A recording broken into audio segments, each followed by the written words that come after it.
Welcome back, America. Senator Tom Cotton, welcome. Thank you for being here. I have a question for you, Senator. You look at history. You look at Athens. You look at the Roman Empire.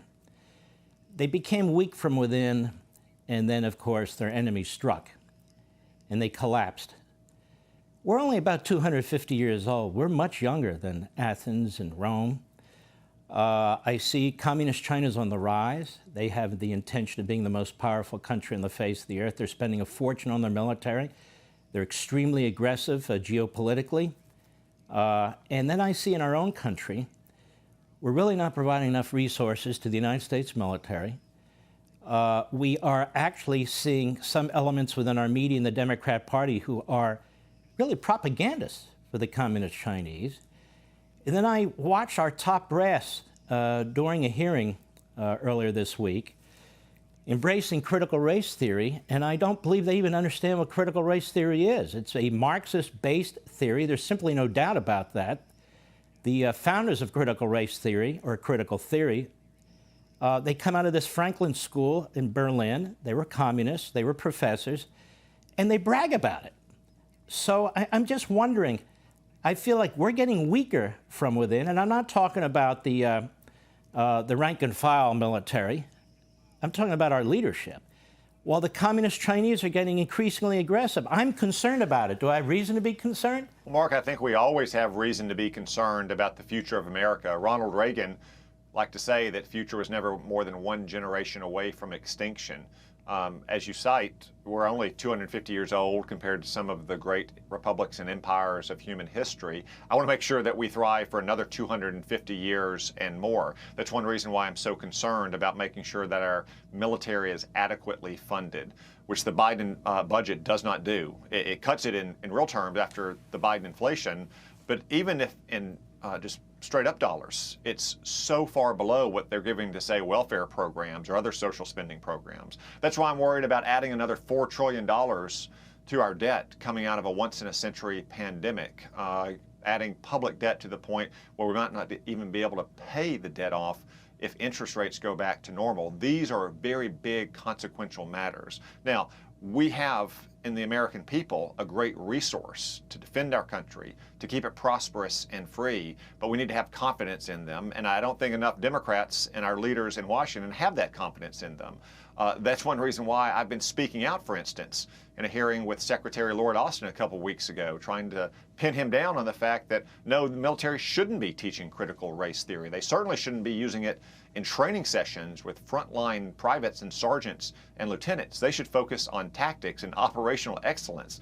The military needs to focus on real wars, not culture wars. And you know, it's interesting, Senator, the military was really the first to integrate when it comes to the federal government. It's always been ahead of the curve when it comes to race and when it comes to treating military personnel as individuals. I mean, every institution has its imperfections and even its huge problems throughout history. But I'm saying as people came to grips with racism, the military was among the first institutions to come to grips with it. Now, you served in the military, extraordinarily brave soldier as you were. Did you find rampant white supremacy in the military when you were serving there?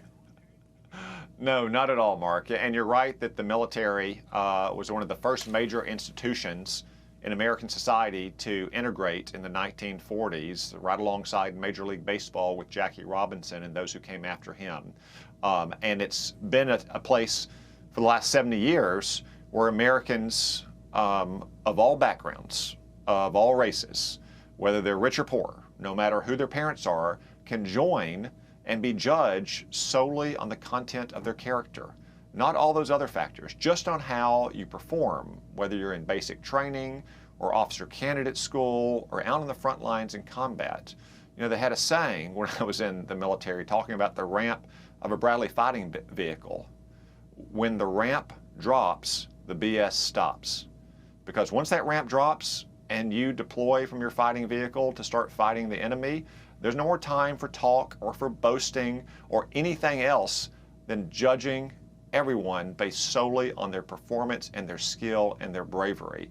And all of the soldiers with whom I served, they did not see each other as, you know, from the north or the south, black, white, Hispanic, rich, poor, they saw each other as a battle buddy, a comrade in arms who they were fighting alongside, and they were willing to lay down their life to save another life. That's what we should want every one of our troopers to see when they look to their left and right and their front and rear. That's why it's so corrosive to try to indoctrinate our troops in the front line, as I've heard from some of these whistleblower complaints to my office, with the notions of critical race theory, that somehow some races are inherently oppressive or privileged, or other races are inherently victimized or oppressed. The military, again, does not need to fight culture wars. It needs to focus on fighting real wars. And Senator, last time I checked, we've had the military in Afghanistan, we've had the military in Iraq, we've had the military in the continent of Africa, we've had the military in Southeast Asia. Most of these places, last time I checked, are not majority white. And the fact of the matter is, there is a fable, there is a fiction, there is a big lie that's being told about this country and about the United States military and what we are about and what we do. We'll be right back. Hey, Sean Hannity here. Hey, click here to subscribe to Fox News YouTube page and catch our hottest interviews and most compelling analysis. You will not get it anywhere else.